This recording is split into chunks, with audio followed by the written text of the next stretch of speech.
When the head of repairs and maintenance for Brighton and Hove Council wrote a special report on how much it would cost if he used other materials instead of PVC in his buildings, he found that by using PVC windows, doors, gutters, pipes, flooring and cables within the district's 5-year major works programme, he was saving more than £30 million compared to using alternative products, and saving an additional £1.2 million each year on the annual maintenance budget, because PVC products need so little looking after once installed. The total 5-year saving of £36 million was equivalent to saving approximately £315 for every household in the district. But the Brighton report didn't just look at costs.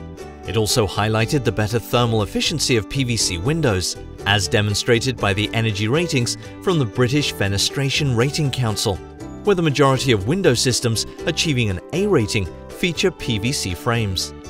And using the European Commission's life cycle assessment of PVC and principal competing materials, the report also considered the environmental impact of alternative products.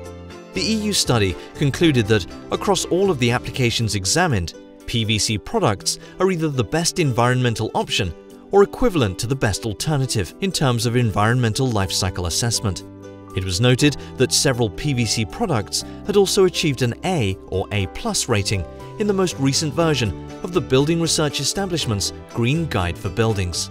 The report also highlighted the progress made by the PVC industry through its internationally respected Vinyl 2010 voluntary commitment, which has been recognized by the United Nations Commission for Sustainable Development. Having successfully met its Vinyl 2010 targets, the PVC industry has now introduced a new voluntary commitment, Vinyl Plus, to continue on its sustainable development journey. In a letter to the British Plastics Federation, Mark Prisk MP, Minister for Business and Enterprise, welcomed the launch of the Vinyl Plus initiative as advancing the sustainability of PVC. The findings of the Brighton and Hove report are consistent with the findings from a similar study conducted for Stockton-on-Tees Council's Head of Housing.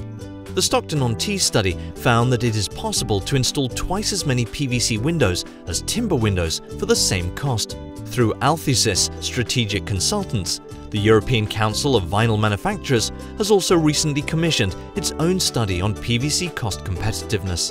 The study examined the total cost of ownership of PVC windows, flooring and pipes compared to equivalent alternative materials for a range of applications. Total cost of ownership takes into account all costs associated with a product over its entire life cycle and reveals the difference between the purchase price of a product and its true lifetime cost. The findings from the Althusys study are consistent with the savings identified by the independent studies from both the Brighton and Hove and Stockton-on-Tees councils. So you can bank on PVC for better value. It's safe, it has no greater environmental impact, and it's significantly less expensive than the alternatives.